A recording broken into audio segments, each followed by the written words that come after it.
What's going on there? Well, it's been run by a bunch of radical lunatics, and we're getting them out.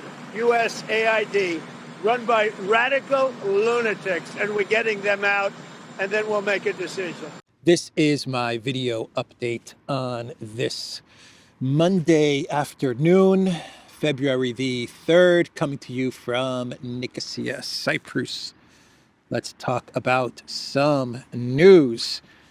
And we have got to talk about USAID.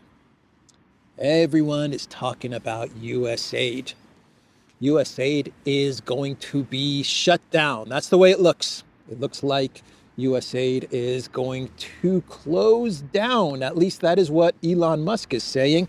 He did an X Spaces this morning, actually, and he basically said that Musk basically said that Trump has agreed USAID has to shut down.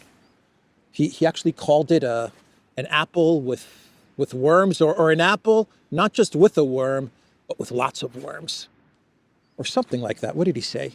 What did Musk say? Let's see. According to the Associated Press, Elon Musk says President Donald Trump has agreed USAID should be shut down. Early Monday, Musk had a live session on X Spaces, previously known as Twitter Spaces, and said that he spoke in detail about USAID with the president. He agreed we should shut it down, Musk said. It became apparent that it's not an apple with a worm in it, Musk said. What we have is just a ball of worms. You've got to basically get rid of the whole thing. It's beyond repair. We're shutting it down. It's not even a fruit. It's not even an apple with worms. It's just a whole ball of worms. Just a big freaking ball of worms. That's disgusting. That's disgusting, man. Yeah, that's what Musk said in this X Spaces. I think I read somewhere that the DC office of USAID is not opening, that the office has actually closed. I don't know. I think I read something like that this morning. I forgot where. Anyway, it looks like USAID is shutting down. It's either going to shut down or it's going to be folded under the State Department. Either outcome is bad for USAID and bad for the deep state and bad for the regime change industrial complex. Even if USAID is folded under the State Department, it's been diminished and downsized. It's not going to have the power that it once had as this government organization, but was acting almost independent of the government.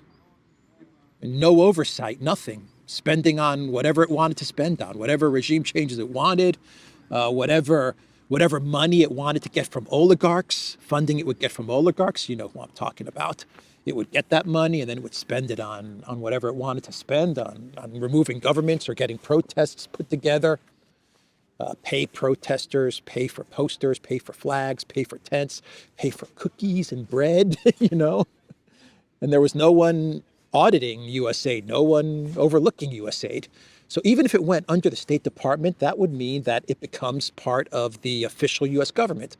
So if it were to take part in some sort of a regime change, it would absolutely be the US government involved in a regime change, because USAID would be under the State Department, under the Foreign Ministry. So the US would have to absolutely admit that, yes, we are trying to overthrow this government. Yes, we've paid X amount of protesters, and we bought all of these EU flags and these Ukraine flags, and yep, we're 100% involved in this. And that would also mean that they would not be able to get money from the oligarchs, the regime change oligarchs. You know who I'm talking about. You know who I'm talking about. So look, even if it folds into the State Department, that's a bad outcome for USAID. Really bad outcome. I think it's going to shut down. I think Musk wants it to shut down. That's my sense of things. It's very similar to a company that gets bought out by a larger company. So you have a company that's a small or medium-sized company, and then, I don't know, Microsoft comes in and just swallows it up. eventually that company just kind of disappears, right? It fades away, it disappears. It's minimized, it's diminished, its employees, a lot of its employees are let go, and it kind of goes away because this big company just kind of bought it all up and did away with it. So that's huge news, man. It's absolutely huge news, and maybe the NED is next. A lot of people are saying NED. And you know who's on the board of the NED? Just a small town girl living in a lonely world. She took the midnight train to Washington, D.C. Her dream was to be on the board of the National Endowment for Democracy and try to get another shot at regime change in Russia.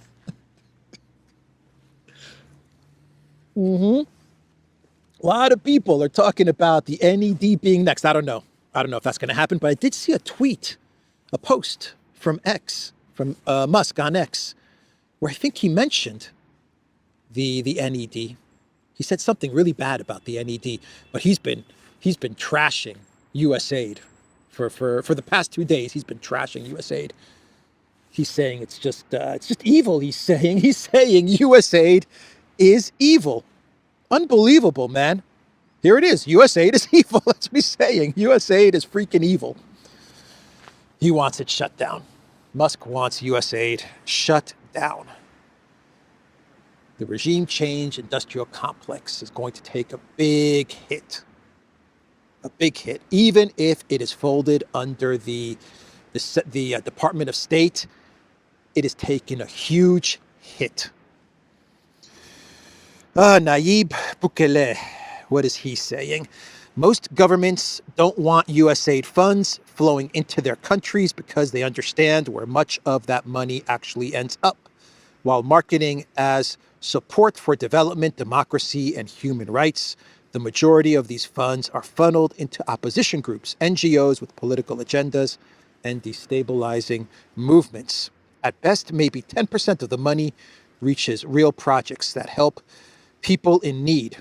There are such cases, but the rest is used to fuel dissent, finance protests, and undermine administrations that refuse to align with the globalist agenda. Cutting this so-called aid isn't just beneficial for the United States, it's also a big win for the rest of the world. Yeah, the rest of the world is looking on, and you know what Bukele is going to say, you know what Orban's going to say, what Fico's going to say. All of these leaders around the world are going to say, yep, now it's our turn to start getting rid of all of these destructive NGOs and NGO offices in our countries and all of these regime change organizations. This is going to further embolden leaders like Orban, who's already at war with Soros and has already done so much to remove the foreign agents from Hungary. It actually proves that Orban was right. Take a victory lap, Viktor Orban. Once again, you've been proven correct. Take a victory lap, Fico. You've been proven correct, man.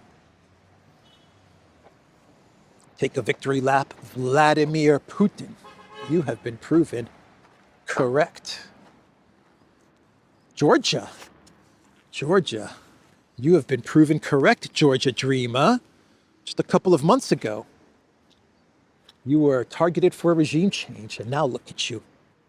Now look at you. Oh, man. Incredible news, man. Incredible times that we are living in, huh? The deep state is not happy. They are not happy. They are going to fight back. And Bill Kristol, he put out a post on X saying the deep state is far preferable to the Trump state. We know who Bill Kristol is, right? Everyone knows who Bill Kristol is. Yeah, he's trying to mobilize the deep state, motivate the deep state to start fighting back, and they're going to fight back. The deep state is not going to let this go down so easily. No way. No freaking way. They are going to fight back with everything they have, with all their power. I don't think they were expecting this USAID move by the Trump administration. I wasn't expecting it. I don't think anyone was expecting this. So I imagine the deep state is kind of in a bit of a shock. But they're going to take a breath. They're going to take a deep breath. And they're going to put everything together again and say, you know what? They're going to get everything in order. And they're going to get their media, which they control a lot of, in order. And they're going to go on the attack. They're going to go on the attack against Trump, go on the attack against Musk, against Vance. Amazing times that we are living in, huh? Amazing times. Medvedev, he said something about all of this. One sec. Let me put this coffee down.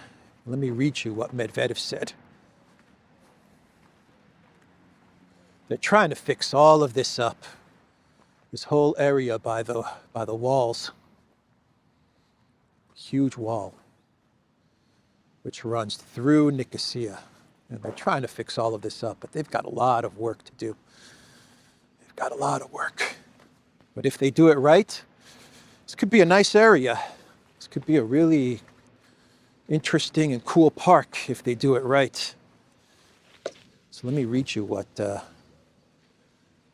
Medvedev said.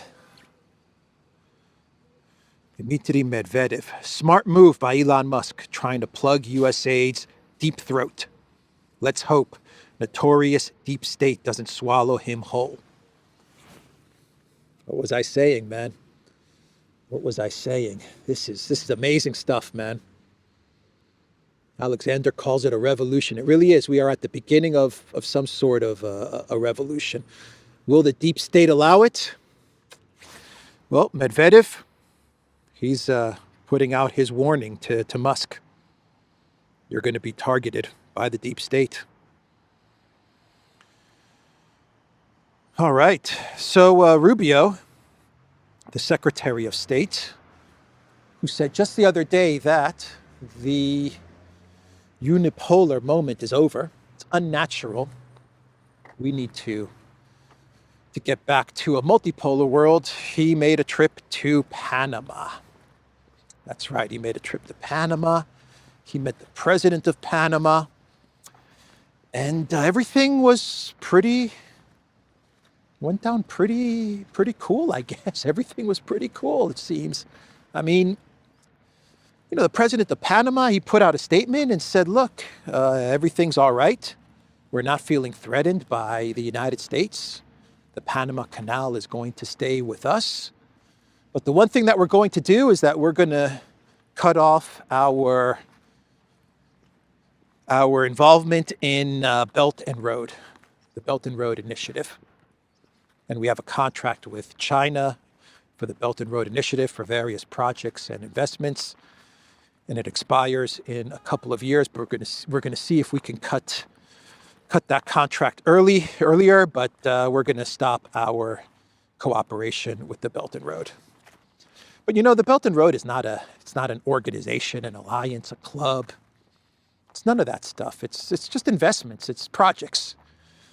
It's projects that China undertakes in partnership and cooperation with various countries, and for trade. For trade, absolutely, and investment. It's a good thing for countries when they're involved in the Belt and Road. It's really good for the economies of countries. But from what I understand, Panama has one more project left with China that falls under the BRI, and that's it. I believe it's a bridge or something like that. It's already pretty much progressed towards completion. And after that, from what I've read, they don't have anything else lined up. At least this is what I've read. I could be wrong about this. But in either case, Panama said, okay, we're going to stop our cooperation with Belt and Road. The 2017 Memorandum of Understanding on the Belt and Road Initiative will not be renewed by my government. by my government, Molino told reporters following the talks with Rubio, adding that his government will also study the possibility of terminating the deal earlier, as it is not due for renewal for a couple of years. The statement from the leader of Panama was very calm. He made it seem as if everything's all right. It looks like diplomacy worked. Obviously, not good for China, but not such a huge hit. Doesn't seem like this is going to be a huge hit. I don't even feel like this is a huge win for Trump either. Maybe a marketing, like an optics win.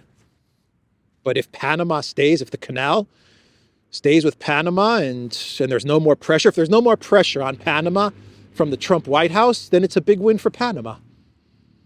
Using diplomacy. I don't know. That's how I see it. We'll wait. We will wait and see how all of this unfolds. Going to Canada, shifting gears to Canada, Christoforou, who wants to take over the party from Trudeau. That's right, Christoforou wants to be the leader of the Liberals.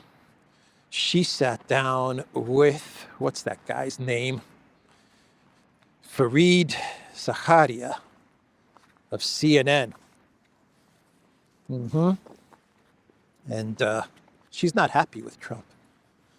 Christoforou's very upset with Trump and very upset with the tariffs. I believe she said it's an act of war. Is that what she said? Did she actually use the word war? Did Christoforou say it's an act of war? Yeah, an act of economic warfare. Canadian PM slams Trump tariffs. Canada doesn't want conflict with the United States, she said, but will not yield to President Trump's new tariffs on the longtime trade partner and close ally throughout history. This action is utter madness, Freeland said on CNN, Fareed Zakaria, GPS. It is a betrayal of America's closest friend, your ally, your neighbor, your best partner in the whole world. It is an act of economic warfare. Look, I've been saying this for a couple of videos now. The world has changed. Things have changed. We're entering a multipolar spheres of influence world, and this whole approach of we're buddies and we're pals because we're all signed up to the neoliberal religion is over. It is over. There are interests, not friends anymore. There are interests. Each country has an interest. There are no more friends. Now, interests can match. They can align. Your interests can come to an understanding. Two countries can have an understanding as to each other's interests, and you'll find common ground. And through that, you can build trust. But this is not about betrayal because we were best buds. You know, she needs to drop. Canada needs to drop this line of discussion, this argument. We're best friends. We're best friends. How could you do this to us? That's not going to fly. Canada needs a leader who's going to say, we've got our interests and we're going to pursue our interests. But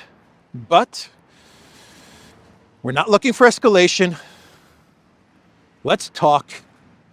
Let's meet and let's figure this out. You see how Panama handled things? It looks like Panama handled things pretty well. That's how it looks. Are there winners and losers? Yeah, but maybe for Panama, there won't be escalation. This won't escalate further. We'll see. We will see. But that's what Canada needs right now. They need freaking leadership, man. They need leadership. Europe, the EU needs leadership. You see what happens when you don't vote for the right leader, when you don't get the right leader? Eventually, it comes back to bite you in the you-know-what. Things do not remain static. Things do not remain the same. Things change. And you need a leader that can adjust to these changes and that understands diplomacy, man. That understands how to do the job. Christoforou has no understanding how to do the freaking job. She's not fit to be Prime Minister of Canada. Just by this statement alone, she's not fit to be Prime Minister of Canada. I'm waiting for someone to say, I'm gonna reach out to Trump. That's what I'm waiting for. I'm gonna reach out to Trump. I'm gonna tell him, the Trump administration, I'm gonna invite Rubio to visit. I'm gonna go to the United States, and we're gonna figure this out.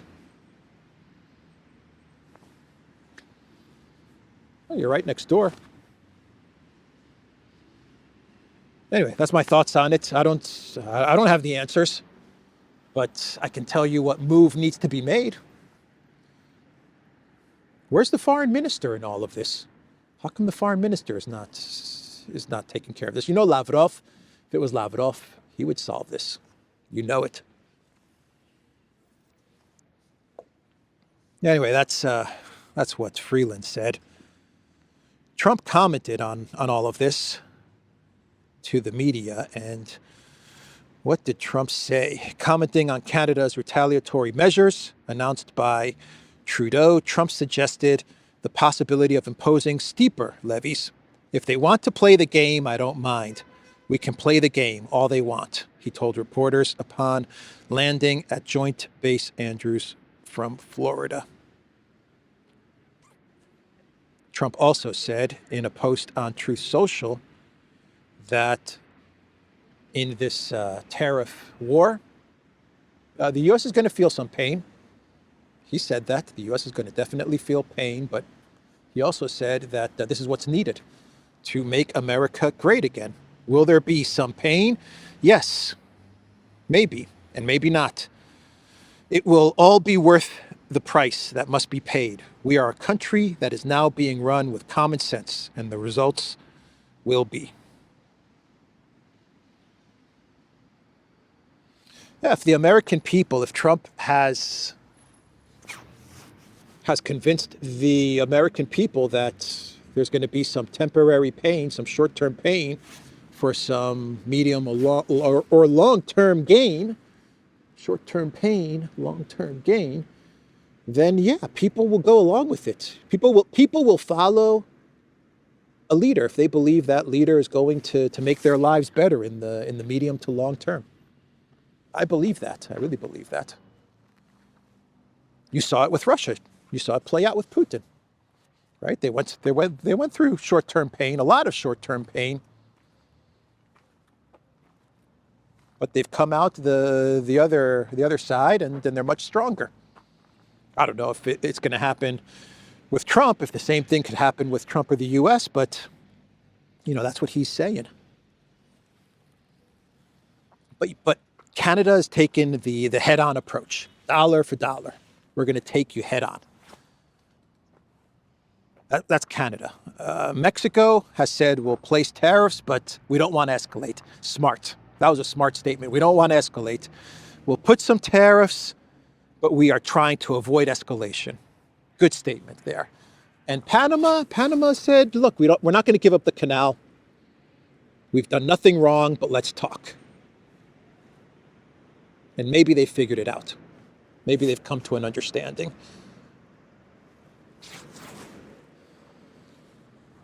So let's move on. Enough tariff talk. Am I done talking about tariffs? Can we move on to what? To Project Ukraine? Yes. Let's move on to Project Ukraine. And let's talk some Putin. Putin, man. Putin. He called the EU leaders political small fries. He called them political small fries. He also said that eventually Trump's gonna put them in their place. Right, right now they're complaining. He said they're complaining and they're whining like a bunch of small fries. They're whining about Trump. But Putin said eventually Trump will put them all in their place and they're going to wag their tails to their master, to Trump. Man, Putin. Oh boy, let me read you what Putin said.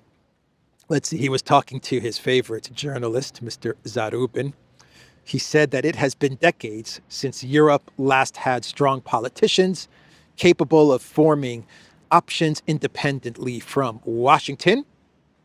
And he was talking about politicians like Chirac or Schroeder, who he got along with really well. Those were politicians who were able to say no to the invasion of Iraq, for example. He said that Europe doesn't have those politicians anymore. He said in recent years, EU policies have been steered by political small fries who lack education and ability. Current EU leaders have happily carried out any order from the president in Washington under Biden, but got confused when Trump suddenly won. Man, Putin, he understands what's happening. He understands what's happening, man. He's 1,000% right.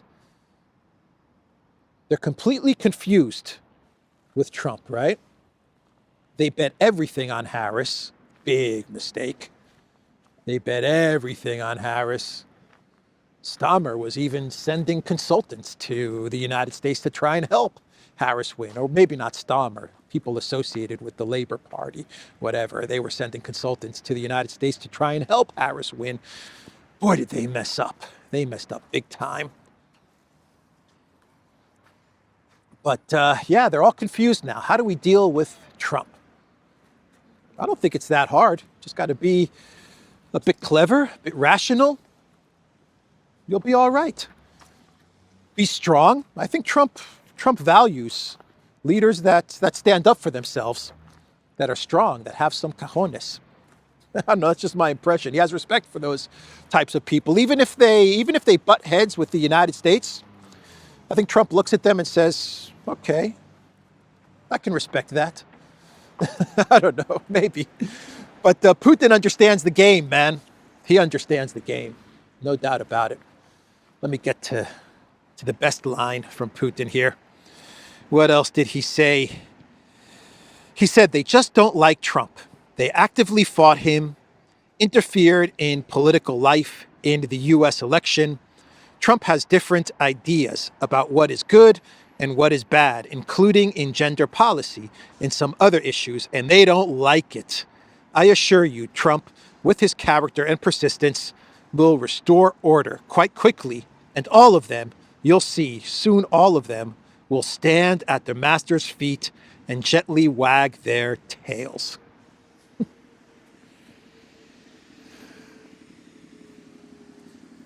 Will stand at the master's feet and gently wag their tails. He's right.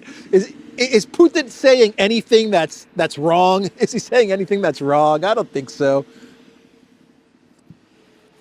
I don't think so. Oh man, I hope that that Ursula and Kaya Kallas and Stammer and Macron and Pirate Schultz, I hope they read this this statement from Putin, man. You know that this statement is going to bother them big time.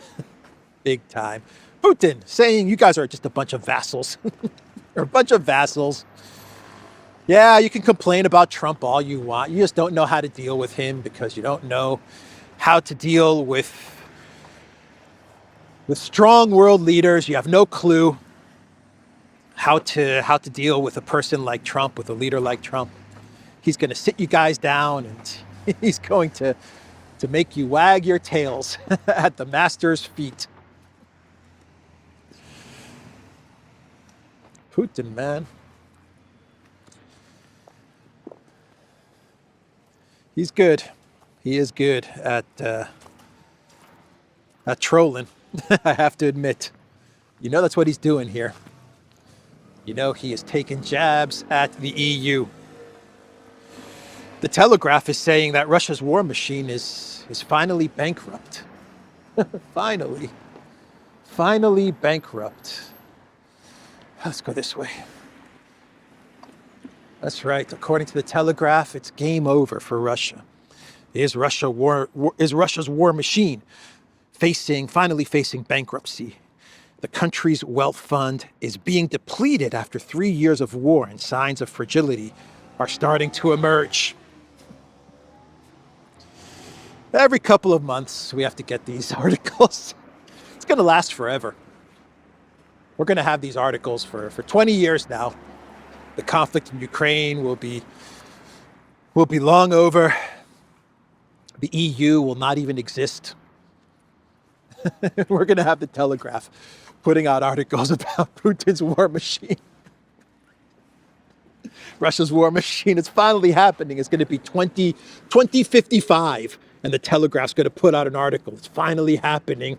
Russia's war machine is finally grinding to a halt. The Russian economy is finally collapsing. 2083, Russia's economy is finally crumbling. Tatters, finally. Unbelievable, man. Unbelievable stuff from the Telegraph. Have they looked at Russia's economic numbers? Last I checked, Russia didn't have a problem with debt to GDP. Nope. That wasn't the problem that Russia was having. That was a problem that a lot of the collective West is having.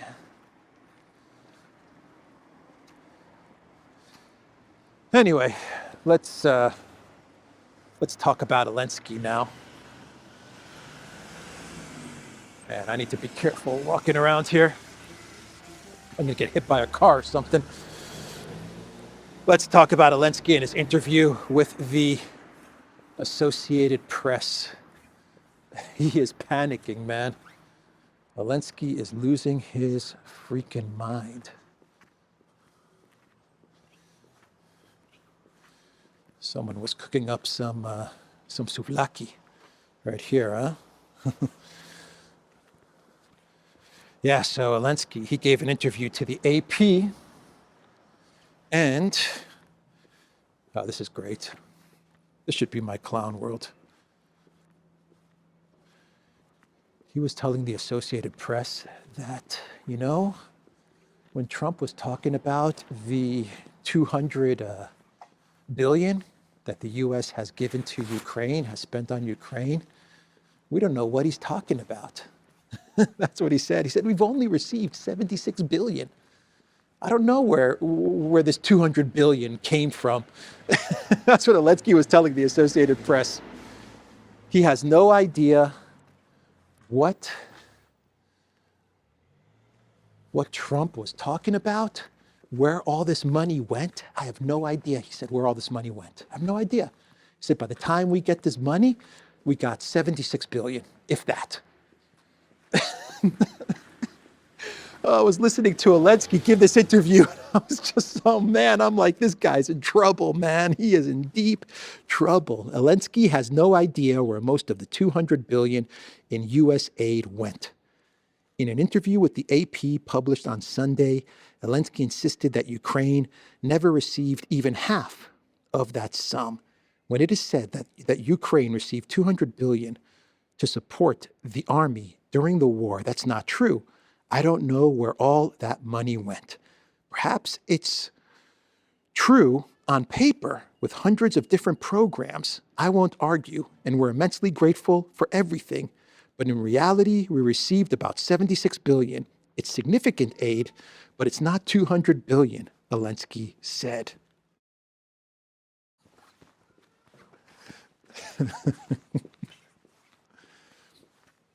Not good if you're Elensky. He's freaking out about the audit, the possible audit, just the possibility that there might be an audit. And I'm telling you, it is freaking him out.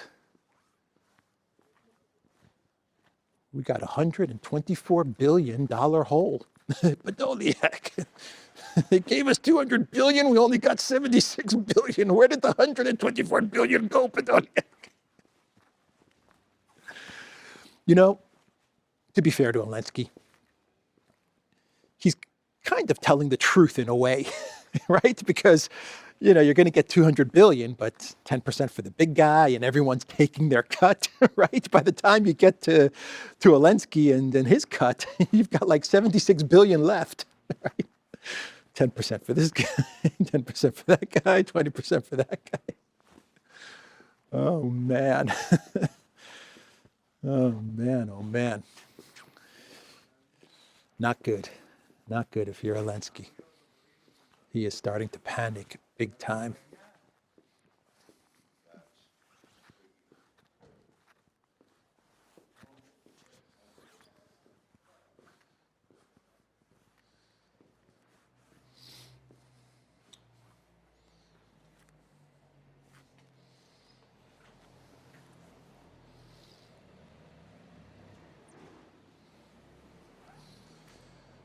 All right, so that's what Elensky said. You guys believe any of this? 200 billion? And he's only got 76 billion of that? The best part of the interview was watching the journalists, the AP journalists. They were so interested in everything he was saying. They're nodding their head. Oh, yeah, you only got 76 billion. You poor thing. Here's a couple of bucks. Here's a couple of dollars to help you out. The journalists were like taking him seriously. Yeah, I only got 76 billion of 200 billion. Maybe Associated Press, maybe AP, you have a couple of million.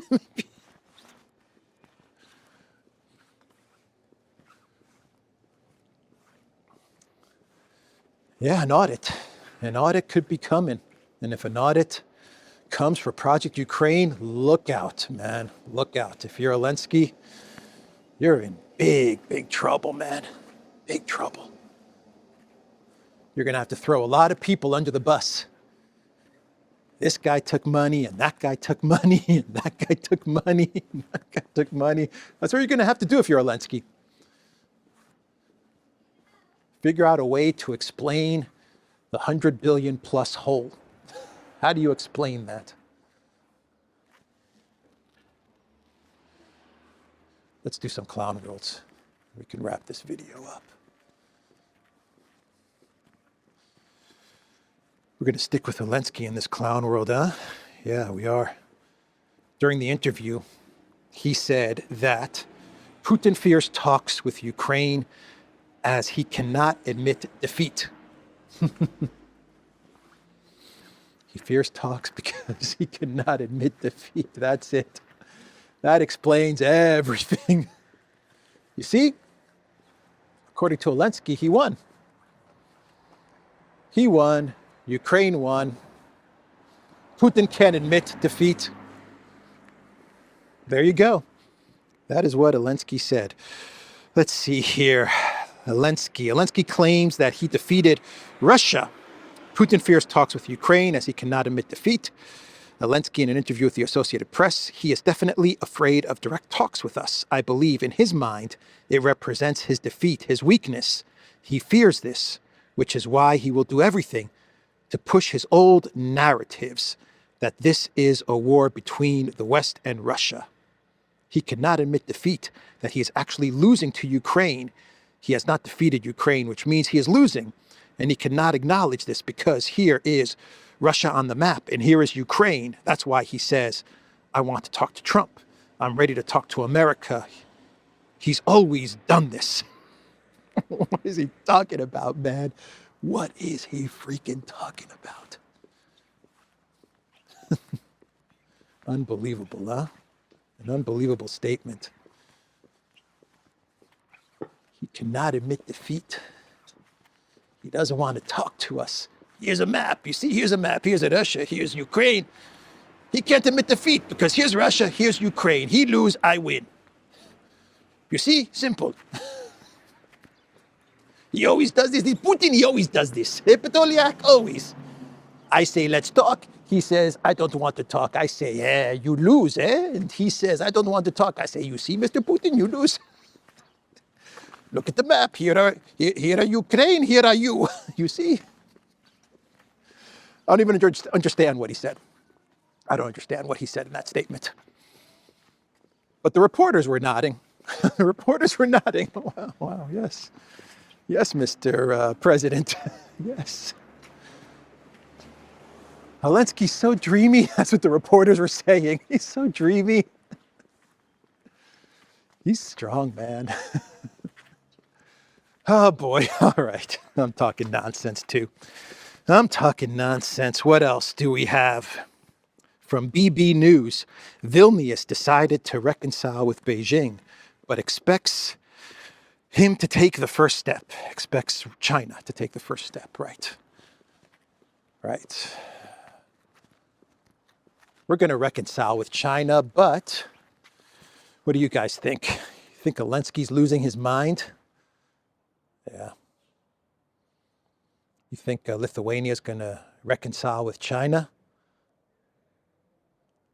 No? You think China's going to reconcile with Lithuania? You think China's going to call Lithuania? Yeah? I don't know. I think the cats are telling us that there's no way that China's going to call Lithuania and reconcile. I think that's what the cats are telling us. I think the cats are telling us that Elensky guy, he's a crazy man. He's crazy.